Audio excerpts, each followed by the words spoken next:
ये है आज की आधुनिक अयोध्या। तो चलिए इसे गहराई से जानने की शुरुआत करते हैं। बस अड्डा। राम मंदिर से 7 किलोमीटर की दूरी पर 14 बीघा जमीन पर 219 करोड़ की लागत से लखनऊ हाईवे पर नया बस अड्डा बनकर तैयार है। Railway station. मंदिर से 1 किलोमीटर की दूरी पर 240 करोड़ रुपए में नया रेलवे स्टेशन डिजाइन किया गया है। भविष्य में अयोध्या से दिल्ली, मुंबई, चेन्नई, बेंगलोर, पुणे, कोलकाता, नागपुर, लखनऊ और जम्मू जैसे शहरों के लिए विशेष रेलगाड़ियां चलाई जाएंगी। हवाई अड्डा। 1450 करोड़ रुपए में लगभग 1300 बीघे में फैला हुआ प्रयागराज हाईवे पर नाके के पास बनाया गया है नया एयरपोर्ट। यहाँ से राम मंदिर की दूरी सिर्फ 12 किलोमीटर है। भविष्य में कई बड़े महानगरों के लिए सीधे उड़ानें उपलब्ध होंगी। घाघरा जलमार्ग। अगर आपके पास अपनी खुद की मोटर बोट है तो छपरा से घाघरा यानी सरयू नदी की सैर करते हुए लगभग 300 किलोमीटर नदी में चलकर भी अयोध्या पहुंच सकते हैं। भविष्य में इस रूट के लिए भी मोटर बोट चलाए जाने का प्रस्ताव है। राम मंदिर। अयोध्या के राम मंदिर की कुल कीमत है 1800 करोड़। पूरी तरह बन जाने के बाद अयोध्या का मुख्य आकर्षण होगा।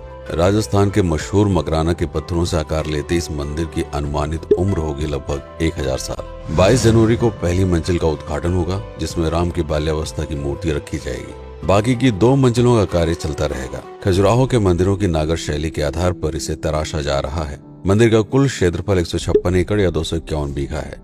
हनुमानगढ़ी। राम मंदिर से लगभग 800 मीटर की दूरी पर स्थित है हनुमानगढ़ी। मंदिर के आवासीय परिसर को मिलाकर यह लगभग 52 बीघे में फैला हुआ है। मंदिर की 76 सीढ़ियां चढ़कर हनुमान जी के दर्शन के बाद ही राम मंदिर में जाने का विधान है। यह मंदिर अयोध्या शहर के ठीक बीच में एक ऊंचे टीले पर बना है। शहर की तरफ आने वाले आक्रमणकारियों के आने की सूचना यहीं से प्राप्त करके अयोध्या के राजा तक भेजी जाती थी। इतिहासकारों के अनुसार जितनी बार भी अयोध्या पर आक्रमण हुआ उतनी बार इस मंदिर को भी विध्वंस झेलना पड़ा। हालांकि सन्यासियों ने हर बार इस मंदिर को फिर से खड़ा किया। आज ये मंदिर रामानंद संप्रदाय और निर्वाणी अखाड़े के अधीन है। राम की पेड़ी। अयोध्या को सरयू नदी की भयंकर बाढ़ से बचाने के लिए इस बांध का निर्माण किया गया था, जिस पर श्रद्धालुओं के स्नान के लिए कई घाट बना दिए गए थे। इतिहासकारों के अनुसार जितनी बार भी बांध टूटता था, सरयू का पानी अयोध्या की गलियों में घुस आया करता था। इसी बाढ़ से बचने के लिए पूरे अयोध्या में जगह जगह पर ऊंचे टीले बनाए गए थे, जैसे राम टीला, हनुमान टीला, लक्ष्मण टीला। आज ये बांध अयोध्या का मुख्य पर्यटन स्थल बन चुका है। हर दीपावली पर यहाँ लाखों दिए जलाकर रामायण की उस घटना को उत्सव के रूप में मनाया जाता है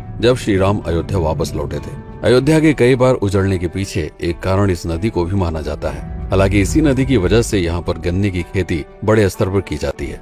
लता मंगेशकर चौराहा। नया घाट और बस स्टैंड के पास ही अयोध्या का मुख्य चौराहा 6.7 करोड़ रुपए में बनकर तैयार हुआ है। पद्मश्री से सम्मानित राम सुथार जी ने 2 माह के कठिन परिश्रम के बाद इस 40 फीट लंबी वीणा को आकार दिया। 14 टन की इस वीणा को लता जी के स्मृति चिन्ह के रूप में यहाँ पर लगाया गया है। इसीलिए इसका नाम नया घाट चौराहे से बदलकर लता मंगेशकर चौराहा कर दिया गया है। धर्मपथ। नया घाट से कुछ पहले सड़क के दोनों तरफ 30 फीट ऊंचे 40 सूर्य स्तंभ लगाए गए हैं, जिसे धर्मपथ का नाम दिया गया है, जो श्री राम के राजकुल सूर्यवंश का प्रतीक है।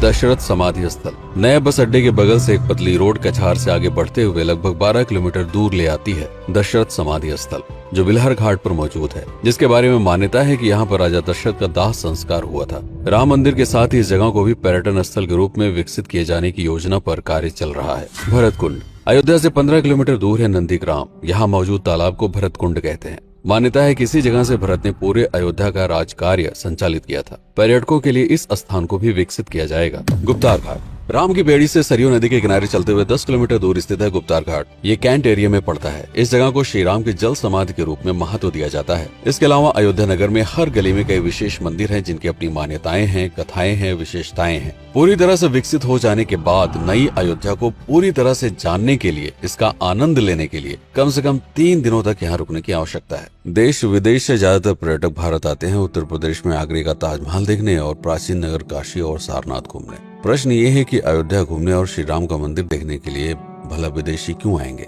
और इसका कारण है भारत में लिखी गई राम कथा की सबसे पहली और प्राचीन पुस्तक रामायण। भारत में रामायण के अलावा कंबोडिया में रीमकेर, थाईलैंड में रामकियन, जो कि वहाँ की राष्ट्रीय पुस्तक है, इंडोनेशिया में ककनिक, नेपाल में भानुभक्त रामायण जैसी पुस्तकों में वाल्मीकि की रामकथा से प्रेरणा लेकर इसे अपने अपने देश की संस्कृत के हिसाब से फिर से लिखा गया है। पात्रों के नाम, कुछ नई घटनाओं के अलावा मूल रामकथा सभी में एक जैसी है। इसके अलावा भारत में ही रामकथा को लेकर संस्कृत में 7 संस्करण, हिंदी में 3 संस्करण, गुजराती में 47, उड़िया में 14, तेलुगु में 5, कन्नड़ में 4 और अन्य भाषाओं में लगभग 17 संस्करण मौजूद हैं। इसके अलावा लिखे गए नाटक, कविताएं आदि को भी अगर मिला दिया जाए तो इस दुनिया में 300 से अधिक तरह से राम कथाएं बार बार लिखी गई हैं। इन सभी राम कथाओं पर कई विशेषज्ञों ने समय समय पर अध्ययन किया और अपने विचार दिए। Father Camille Bulcke, Hermann Jacobi, Wendy Doniger, Edward अल खरर, Alf Hiltebeitel, Paula Richman, Aubrey Menen, Ramesh Menon, Radha Vishwanath, Shantanu Gupta, Meenakshi Jain, Lala Sitaram, Swami Gyananand Saraswati जैसे कई लोगों ने समय समय पर राम कथा को लेकर गहन शोध किया और इसमें छिपे हुए मूल कथा के साथ ही इसके इतिहास को समझने का प्रयास भी किया।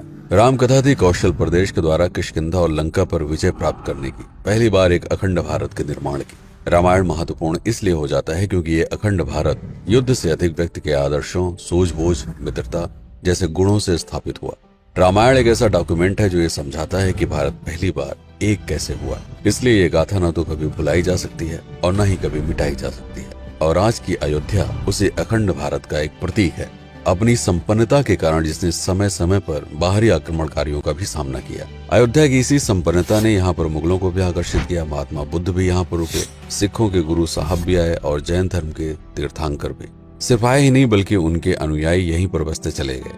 अयोध्या कितनी बार बसी, कितनी बार उजड़ी, इसके बारे में बहुत अधिक प्रमाण उपलब्ध नहीं है। सूर्यवंश के पतन के साथ ही अयोध्या का भी पतन होता रहा। बीच में कई सौ सालों तक अयोध्या मानो विलुप्त सी हो गई। इसका कारण क्या था, इसका कोई प्रमाण नहीं है। अयोध्या को फिर से खोजकर उसे स्थापित करने में बार बार राजा विक्रमादित्य का नाम आता है, लेकिन विक्रमादित्य एक उपाधि है जिसे कई राजाओं को दिया गया था। तो ये कहना मुश्किल है कि किस कालखंड के कौन से राजा ने यह कार्य किया। कुछ विशेषज्ञों का मत है कि यह काम उज्जैन के राजा विक्रमादित्य ने किया होगा।